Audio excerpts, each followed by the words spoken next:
So I've just got back from Gamescom and I got a chance to go hands-on with Marvel's Deadpool VR. This is going to be coming soon to the Quest 3 and Quest 3S, and let me tell you, it's absolutely wild. From slicing ninjas to pieces to regrowing my arms right in front of me, the game just nails the chaotic, over-the-top Deadpool energy in a way that just feels perfect for VR. Shout out to Meta, Marvel, and of course Twisted Pixel for allowing me to go hands-on with this for around 35 minutes. And in this video I'm going to break down my experience from the combat, the weapons, the movement, and everything that really just captures Deadpool's personality. And then of course I'm just going to give you a general oversight of my opinion as well, but I've broken this down into chapters to make it a little bit easier for you guys to digest and just find out the information that you really care about. If you enjoy this video, please do consider smashing that like button, subscribing and all that good stuff. And now let's dive into my first impressions. Deadpool in VR is something I think a lot of us have been waiting for. He's one of those characters that just kind of makes sense to sort of translate over into VR. The humor, the violence, the unpredictability, the combat, all of those things to combine just really make for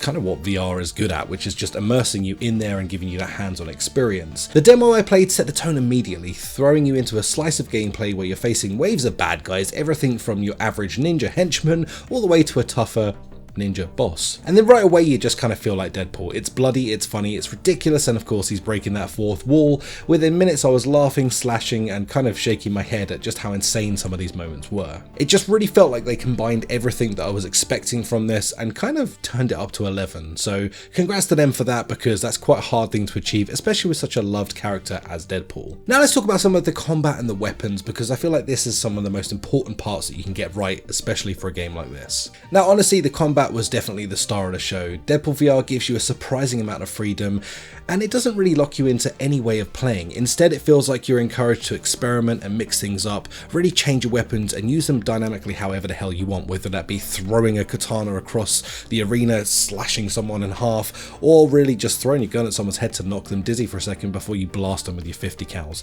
It's just the way that it's meant to be. I got to try some of Deadpool's most iconic weapons, from his dual katanas, which feel amazing in close quarters, and like I said, you could even throw them, so that just feels pretty awesome. Then there's of course the pistols. Not just any pistols, there is typical friggin' hand cannons that are absolutely over the top and, well, just the way that they're meant to be. Well, I will say, I was kind of hoping they would be gold, but maybe we can unlock those later in the game. Then to my surprise, you can even build up a combos, so if you do a lot of really awesome moves, you're going to build up an ability, and then it's going to give you some special abilities. The one I got to play with in this particular demo was Gambit's playing cards. I mean, I was not expecting it, to be honest with you, but it was super cool to be able to just throw those around and see them exploding in people and just blowing the living crap out of a bunch of bad guys with friggin' Gambit's playing cards.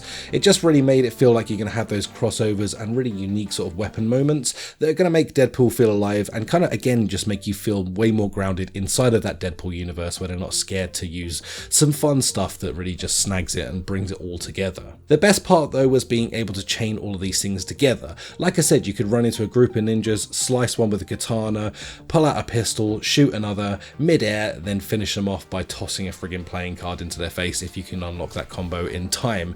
It just really brought everything together, giving you that sense of creativity and freedom that just makes you feel like Deadpool. I wasn't just following another sort of simple combat system of punch, punch, punch, dodge. It really just felt like I could do whatever I wanted. I was improvising, being over the top, and honestly just having fun, just experimenting inside of the game. Next up, which I think is just as important as the combat, was the movement systems inside of this, and the way that it kind of made it feel just super fluid. This isn't just one of those games where you're standing still, swinging weapons, getting a bunch of wave shooting action going on. Nope, in this you're going to be sliding, jumping, kicking, and constantly in motion.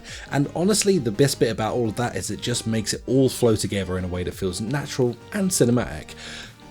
One moment I was sliding on an enemy, then I was popping back up, slashing them, and using a grappling hook to zip across the map and dive into another fight. You can use it in multiple different ways. By that grappling hook, you can grab enemies, pull them towards you, slice them. You can also use it to traverse certain parts of the map, which just kind of feels awesome. The grappling hook in particular felt fantastic. You actually feel that motion of using it, which I think a lot of games have kind of got wrong, so it's good to see that they got that part right.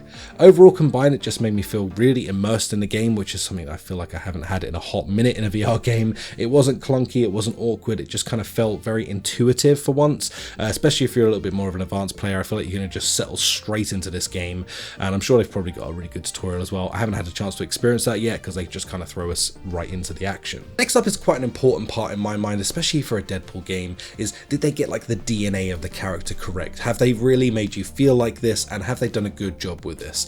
Well, in my opinion, yeah, they absolutely nailed it. The combat mechanics feel great. Then on top of that, you have Neil Patrick Harris doing an incredible job as Deadpool, just narrating over the top of this, making you feel like you have like a constant voice in your head and externally that is just jabbering the entire time, which feels good. I will say though, as a VR creator, he kind of stole the show. I didn't really have a chance to get a word in edgewise, so yeah, it's going to be interesting when I come to making a gameplay video for this. But all the combat and the mechanics and the little details just go into that sort of place where it just makes you feel like you're embodying the character, which I think is really important. From regeneration, like I mentioned earlier, to completely absurd over the top violence, and of course that constant sense that the game is not taking itself too seriously. I just feel like that is all the recipe of things that this game exactly needed to be. It would have been awful if it had taken itself too seriously. There's a ton of fourth wall breaking in this as well, what you'd expect, you know, jokes, sarcasm, commentary, all of the ridiculous lines that you'd expect from Deadpool. And again, I feel like Neil Patrick Harris just did a fantastic job of actually delivering this in the game. Now, just to go into my overall thoughts and opinions on this game, just in a nutshell, I feel like I've already pretty much put it out there, but I'm really confident in this game now. Of course, I've only spent 35 minutes inside of it, so I can't say whether you should go and buy this, pre-order this or anything else, but I can say that the time I've spent in this so far has been bloody impressive, and honestly, it's looking really promising. The combat and everything is feeling solid, the freedom, all of these things that I've mentioned throughout the video, they really just link together to making me just having a great experience. And like I say, take it with a pinch of salt for right now. Of course, I've only spent 35 minutes inside of this game, so I'm gonna have a great experience, but what's important is that there was no clunkiness in there. I didn't have to sort of, you know, make things happen. I also didn't have to push through any jank. So all of these things are just pointing me towards the fact that I think this is going to be pretty awesome. There's of course still a lot of questions I have about like everything in general about this game, because this is just a vertical slice of it, and I really just need to know whether this is going to hold up across the full campaign or whether it's going to get boring. You never really know with a game like this, so definitely still keep your eye out. Just remember, this is a first impression, and that's exactly what I was hoping from this experience, to be able to just walk away from it happy. And so far, I really don't have anything negative to say, and after speaking to others that got to experience this as well, I feel like it's a pretty universal feeling across us all that really they kind of nailed what they've shown us. So fingers crossed this can continue to feel like that the further through we play this game, and of course, most importantly, which we don't know an answer to yet, is just how long this game is going to be. But of course, I really want to hear back from you guys. What do you feel after everything I've shown you and spoken about inside of this game? Do you feel like this is looking promising as what I am? And of course, if you have any questions or anything like that, feel free to leave them in the comments down below. I'll do my best to get back to everyone and answer all those questions as best as I can. But as of right now, I'm feeling pretty damn positive. I'm looking forward to diving back into this, and I cannot wait to have another experience to be able to get back in and of course embody Deadpool. This could be a really good thing for us all. I don't know whether it's going to be enough to shake up the entire industry, because I don't feel like any game is going to do that at this point, but I do feel like it's going to be enough to at least keep a bunch of people entertained, and for all you guys and girls, it'll give you a reason to dust off your headset and make sure that you get back into VR again, which is the most important thing anyway. Other than that, guys, if you enjoyed this, so please do consider smashing that like button, subscribing, and all that good stuff. I'm incredibly grateful to be able to get opportunities like this where I'm getting to be taken somewhere to experience stuff like this. So again, I thank you to Meta, Marvel, and Twisted Pixel for allowing me to come and try this out, and then of course be able to share it with you guys early, which is, you know, a privilege. So I appreciate all of that stuff. Other than that, guys, I will catch you in the next video. Peace out. Bye.